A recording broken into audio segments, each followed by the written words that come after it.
Hello students. आज हमारा motion का लेक्चर नंबर 2 है।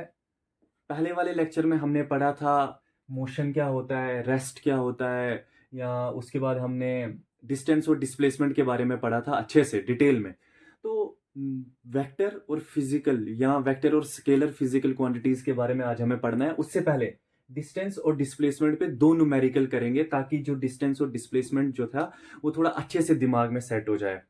तो पहला जो क्वेश्चन है वो है, कह रहा है कि a man starts walking from rest. मान लीजिए ये कोई इंसान है, ये क्या है, ये रेस्ट पे था, ये क्या था, ये पहले रेस्ट में था।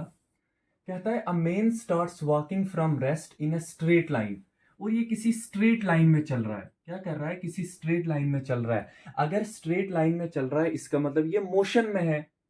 And finally turns back to initial position. मान लो कुछ डिस्टेंस इसने कवर किया, यहां पहुंच गया, और कहता है यहां पहुंचने के बाद वो क्या कर गया, वो अपनी इनिशियल पोजीशन पे दोबारा वापस आ गया। मान लीजिए initial position A, final position B. कहता है बताओ डिस्टेंस और डिस्प्लेसमेंट के बारे में। यानी मान लीजिए ये कोई इंसान है, अ मेन वॉकिंग, वो पहले रेस्ट में था और स्ट्रेट लाइन में चल रहा है। अगर स्ट्रेट लाइन में चल रहा है तो इसका मतलब मोशन में है। अगर मोशन में है तो इसका मतलब कुछ ना कुछ डिस्टेंस कवर कर रहा है। तो कहता है कि वो कुछ डिस्टेंस कवर करने के बाद वापस अपनी क्या आ गया, वापस अपनी इनिशियल पोजीशन पे आ गया। तो बताइए डिस्टेंस और डिस्प्लेसमेंट के बारे में। तो देखिए मैंने आपको कल भी कहा था कि डिस्टेंस जो है ना वो बेसिकली है इसने एक्चुअल पाथ कितना चला। देखिए हमें वैल्यू नहीं पूछी है डिस्टेंस और डिस्प्लेसमेंट की, खाली पूछा है डिस्टेंस और डिस्प्लेसमेंट के बारे में कुछ बताइए। तो देखिए जो डिस्टेंस है ना वो बेसिकली एक्चुअल पाथ कितना चला, और डिस्प्लेसमेंट जो होती है वो होती है इनिशियल और फाइनल पोजीशन। तो जब मैं डिस्टेंस की बात करूंगा ना तो यहां पे डिस्टेंस कभी भी जीरो नहीं होगा, कुछ ना कुछ डिस्टेंस इसने चला। क्यों? क्योंकि पहले ए से बी पे गया और बी से वापस ए पे गया, इसलिए डिस्टेंस कभी भी जीरो नहीं होगा। डिस्टेंस पाथ पे डिपेंड करता है कि आपने कितना ये चले, आप कितना पाथ कवर किया। लेकिन जब मैं यही डिस्प्लेसमेंट के बारे में बात करूंगा तो डिस्प्लेसमेंट जीरो हो जाएगी। क्यों?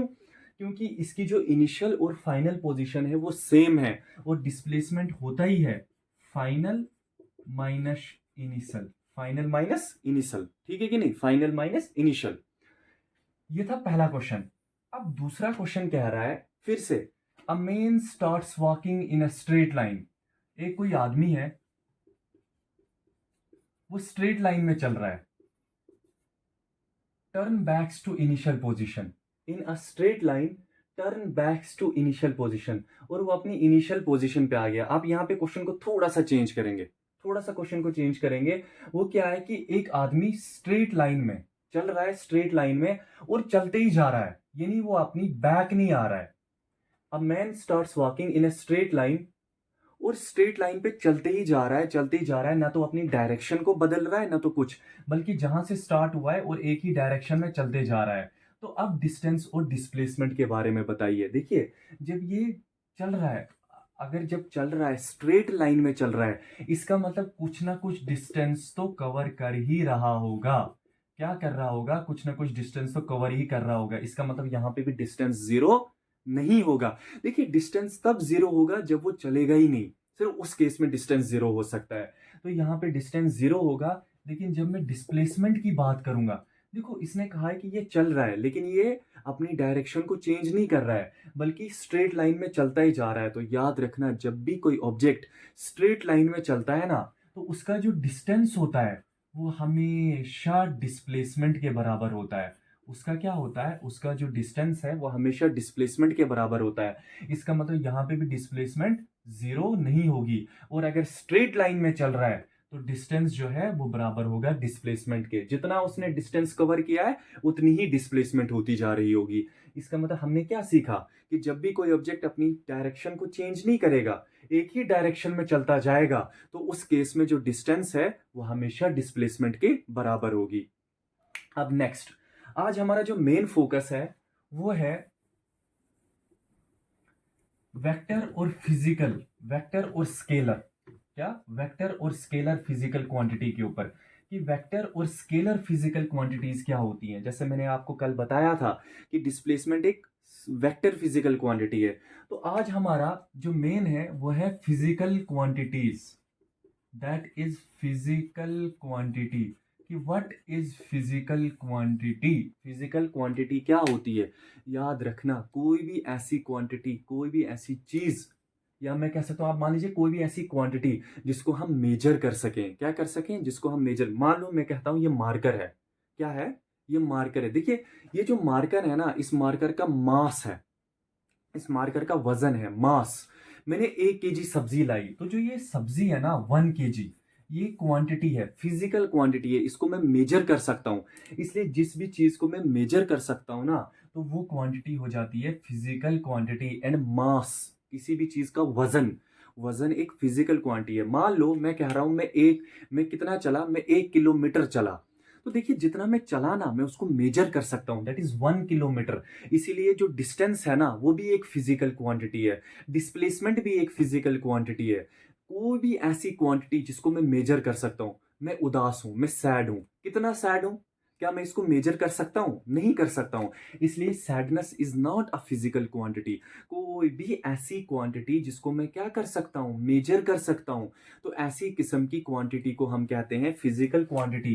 तो ऐसी किस्म की quantities which can be measure, जिसको हम क्या कर सकते हैं, मेजर कर सकते हैं, तो ऐसी किस्म की क्वांटिटीज को हम कहते हैं फिजिकल क्वांटिटीज। एग्जांपल में आप लिख सकते हैं डिस्टेंस, आप लिख सकते हैं डिस्प्लेसमेंट, आप लिख सकते हैं मास, आप लिख सकते हैं स्पीड, आप लिख सकते हैं वेलोसिटी। ये सारी की सारी क्या है, फिजिकल क्वांटिटीज हैं। लेकिन जो ये फिजिकल क्वांटिटीज है ना, लेकिन आप यहां पे लिख सकते हैं सैडनेस। सैडनेस जो है वो फिजिकल क्वांटिटी नहीं है। फिजिकल क्वांटिटी को हम शॉर्टकट में PQ से भी लिख सकते हैं। क्यों, क्योंकि हम इसको मेजर नहीं कर सकते हैं। Sadness is not a physical quantity, क्यों, क्योंकि हम इसको मेजर नहीं कर सकते। उसके बाद फिजिकल क्वांटिटीज भी दो तरह की होती हैं। एक ऐसी फिजिकल क्वांटिटी जिसको हम कहते हैं स्केलर, और जो दूसरी फिजिकल क्वांटिटी होती है दैट इज वेक्टर। अब इस वेक्टर फिजिकल क्वांटिटी और स्केलर फिजिकल क्वांटिटी में क्या डिफरेंस है, देखिए कोई भी ऐसी फिजिकल क्वांटिटी जिसके साथ डायरेक्शन जुड़ी हुई हो, जिसके साथ दिशा जुड़ी हुई है, दिशा बोले तो डायरेक्शन, मोहल्ले वाली दिशा नहीं, दिशा बोले तो डायरेक्शन, जिसके साथ क्या जुड़ी हुई हो, डायरेक्शन जुड़ी हुई हो, तो उस तरह की फिजिकल क्वांटिटी को हम कहते हैं व्हाट, स्केलर फिजिकल क्वांटिटी। मान लीजिए मास, कोई भी जो फिजिकल क्वांटिटी होती है ना, उसके पास दो चीजें होती हैं। कोई भी जो फिजिकल क्वांटिटी होती है उसके पास दो चीजें होती हैं। एक होता है उसका मैग्नीट्यूड, और एक होता है उसके पास यूनिट। मैग्नीट्यूड, मान लीजिए ये कोई फिजिकल, मैंने 1 kg सब्जी लाई, 1 kg, आप देख रहे हैं एक 1 और 2, ये दो चीजों से मिलके बनी है। तो जो ये 1 है ना, इसको कहते हैं मैग्नीट्यूड, और जो ये kg है इसको कहते हैं यूनिट। इसका मतलब कोई भी जो फिजिकल क्वांटिटी है वो दो चीजों से मिलके बनती है। एक को कहते हैं मैग्नीट्यूड, और इसको कहते हैं, एक दूसरा जो यूनिट होता है उसको कहते हैं यूनिट, दूसरी जो चीज होती है।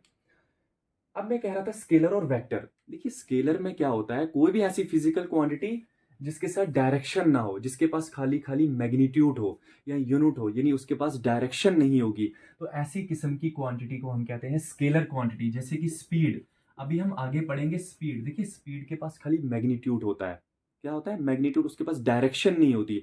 स्पीड है, स्पीड है, कितनी स्पीड है वो है, लेकिन किस डायरेक्शन में स्पीड है वो नहीं है।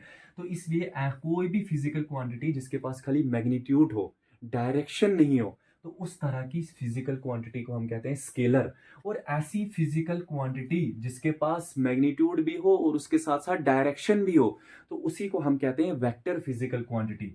जैसे कि वेलोसिटी, जैसे कि डिस्प्लेसमेंट, ये सारी की सारी क्या है, वेक्टर फिजिकल क्वांटिटीज हैं। देखिए एक बेस्ट एग्जांपल मैं आपको सिखाता हूं, किसकी, वेक्टर और फिजिकल स्केलर क्वांटिटी की। मान लीजिए आप यहां से जा रहे हैं, आपको दिल्ली जाना है, और आप अपने घर से निकले और एक जगह आप पहुंचे जहां पे दो रास्ते हैं, एक इधर के लिए और एक इधर के लिए, ठीक है।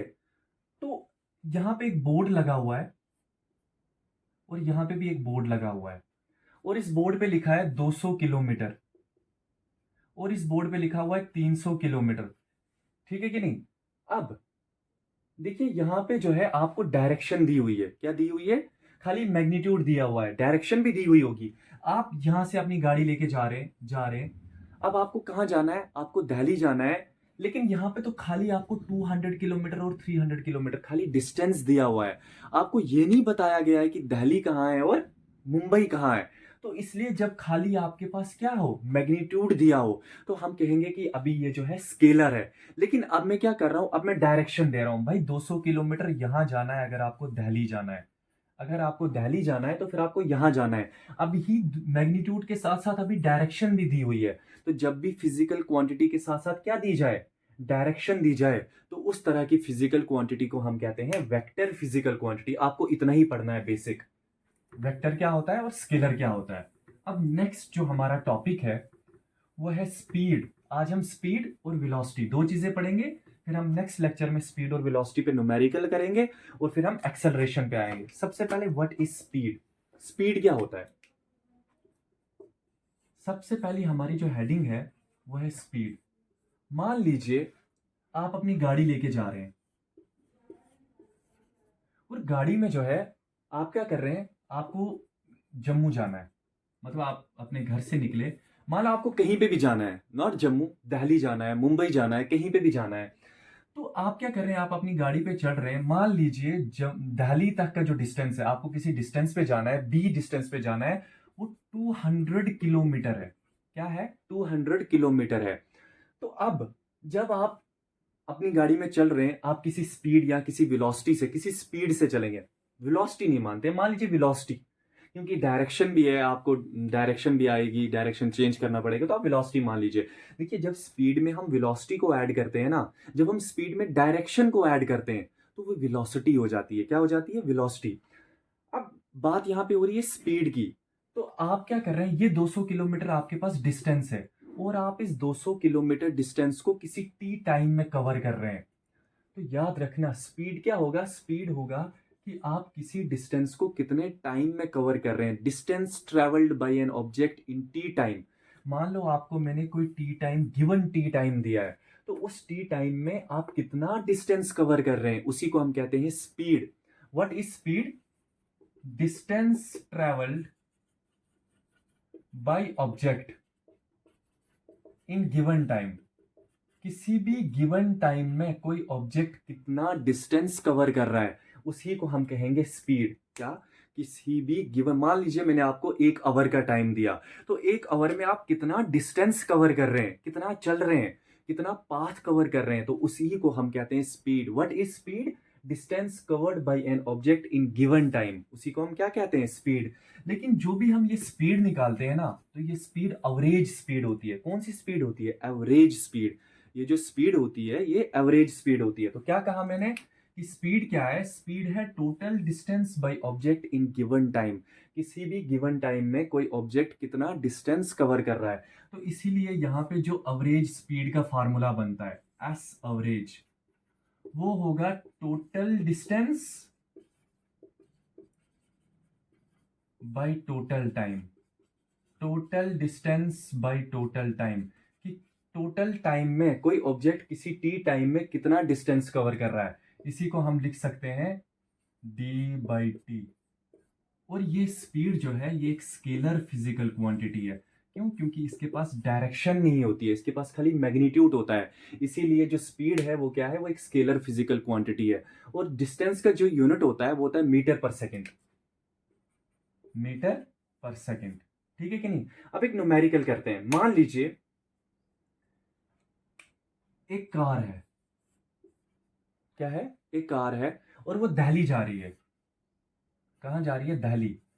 तो हो क्या रहा है कि वो पहले 2 सेकंड में जो उसकी स्पीड थी वो 20 थी। पहले 2 सेकंड में उसकी स्पीड जो है वो 20 थी। ये 20, मान लीजिए फर्स्ट 1 आवर में, फर्स्ट 1 आवर में उसकी जो स्पीड है वो है 20 किलोमीटर। नेक्स्ट मान लीजिए नेक्स्ट 2 आवर में उसकी जो स्पीड है वो है 30 किलोमीटर। अब आपसे पूछेगा एवरेज स्पीड बताओ। तो मैंने कहा है कि एवरेज स्पीड का जो फार्मूला है दैट इज टोटल डिस्टेंस कितना चला वो। तो वो टोटल डिस्टेंस चला है 50 किलोमीटर। और जो ये क्या है, जो डिस्टेंस आ रहा है वो है 3 आवर। तो यहां से आप डिस्टेंस निकालेंगे। याद रखना ये टाइम अभी मैंने आवर में लिया है, तो टाइम का जो एसआई यूनिट होता है ना वो है सेकंड, और ये जो किलोमीटर है इसको हम मीटर पर सेकंड डिस्टेंस का ये जो एसआई यूनिट है दैट इज मीटर। तो हमें इसको मीटर में चेंज करना पड़ेगा, और मीटर में चेंज करने के इसके लिए हम किससे डिवाइड इसको मल्टीप्लाई करेंगे 5/18 से। तो मेरा काम इतना सिखाना है, मैं ये बता रहा हूं कि आप कैसे निकाल सकते हैं एवरेज स्पीड का। अगर आपके पास फार्मूला दिया है हम इस पे न्यूमेरिकल करेंगे, लेकिन पहले मैं सिंपल इतना बताना चाह रहा था कि स्पीड और जो ये डिस्टेंस है, क्या है स्पीड, और जो ये डिस्टेंस है यानी स्पीड, एवरेज स्पीड वो किस तरह से डिस्टेंस के साथ रिलेशन में है। तो एवरेज स्पीड का जो फार्मूला है that is total distance by total time. तो हमने कहा कि इसका जो यूनिट होगा वो है स्पीड, वो क्या है, वो है मीटर पर सेकेंड। अब नेक्स्ट हमारे पास आता है वेलोसिटी। नेक्स्ट जो हमारे पास यूनिट है दैट इज वेलोसिटी। कि व्हाट इज वेलोसिटी, वेलोसिटी क्या होता है। देखिए जब हमने पहले स्पीड पढ़ा ना, तो स्पीड में क्या था, हमारे पास खाली मैग्नीट्यूड था, हमारे पास डायरेक्शन नहीं थी।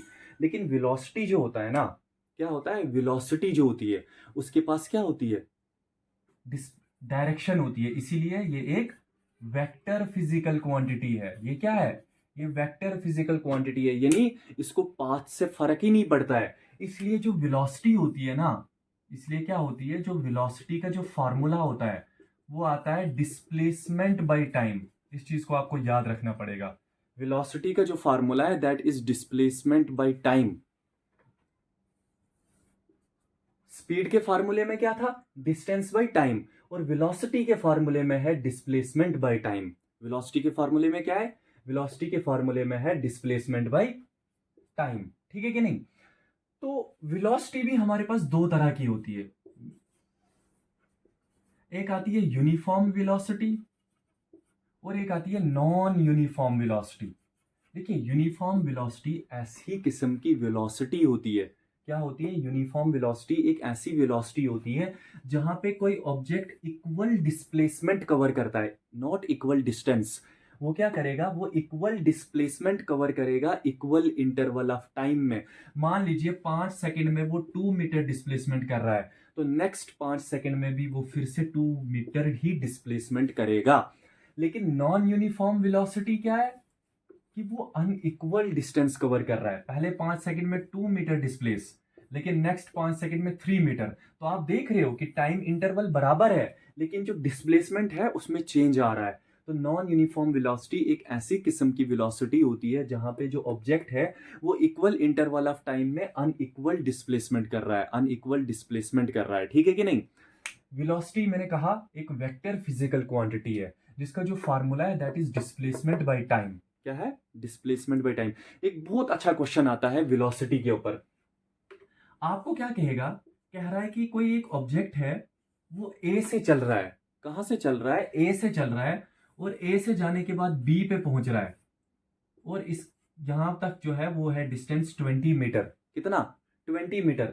और बी से वापस आने के बाद वो ए पे आ रहा है, कहां पे आ रहा है, फिर से वापस ए पे आ रहा है। और ये जो टाइम ले रहा है, क्या ले रहा है, ये जो टाइम जो ले रहा है 20 मीटर डिस्टेंस कवर कर रहा है, और जो टाइम ले रहा है मान लीजिए वो है टी टाइम। छोड़िए आप 20 मीटर, एक जर्नलाइज फार्मूला निकालते हैं। एक्स, यहां ए से बी तक का जो डिस्टेंस है दैट इज एक्स, और बी से ए तक का जो डिस्टेंस है वो भी एक्स ही होगा, और ये जो टाइम लगा रहा है दैट इज टी टाइम। तो आपसे पूछेगा बताओ वेलोसिटी क्या होगी। दो क्वेश्चन बनते हैं, सबसे पहले बताओ उसकी स्पीड क्या होगी। सबसे पहले मैं स्पीड निकालता हूं। तो स्पीड का फार्मूला क्या है, डिस्टेंस बाय टाइम। क्या है, डिस्टेंस बाय टाइम। तो डिस्टेंस कितना चला उसने, अरे जब ए से बी गया एक्स डिस्टेंस, और बी से वापस ए पे आ गया और एक्स, यानी जो डिस्टेंस है वो है 2x और टाइम है t। इसलिए यहां पे इसकी जो स्पीड आएगी दैट इज 2x/t। लेकिन अगर आपसे कोई पूछेगा बताइए वेलोसिटी कितनी होगी, तो वेलोसिटी का फार्मूला आता है डिस्प्लेसमेंट बाय टाइम। तो अब इसने डिस्प्लेसमेंट कितनी की, अब सोचने वाली बात है। अरे ए से बी पे गया और बी से वापस ए पे आया, यानी अपनी पोजीशन ही चेंज नहीं की। जहां पे पहले इनिशियल पे था वहीं बाद में भी फाइनल और इनिशियल पोजीशन सेम है, इसलिए इसकी जो डिस्प्लेसमेंट है वो जीरो हो जाएगी टाइम टी, इसलिए यहाँ पे वेलोसिटी भी जीरो हो जाएगी। यानी जब भी कभी किसी ऑब्जेक्ट की डिस्प्लेसमेंट जीरो होगी तो उस केस में उसकी वेलोसिटी भी क्या हो जाती है, जीरो हो जाती है। ये सारा का सारा बेसिक था वेलोसिटी और स्पीड के बारे में। मैंने आपको वेक्टर फिजिकल क्वांटिटी बताया, स्केलर फिजिकल क्वांटिटी बताया। नेक्स्ट लेक्चर में हम एक्सेलरेशन पढ़ेंगे, इंस्टेंटेनियस एक्सेलरेशन पढ़ेंगे, और जब हम एक्सेलरेशन कंप्लीट करवाऊंगा मैं, तो फिर मैं आपको डिस्टेंस, डिस्प्लेसमेंट, स्पीड और वेलोसिटी के ऊपर एक अलग से लेक्चर में हम खाली न्यूमेरिकल्स, हम खाली क्वेश्चंस करेंगे, जिसकी वजह से हमारा जो बेसिक है ना वो क्लियर हो जाएगा। तो उम्मीद है आपको समझ आई होगी। थैंक यू, मिलते हैं नेक्स्ट लेक्चर में।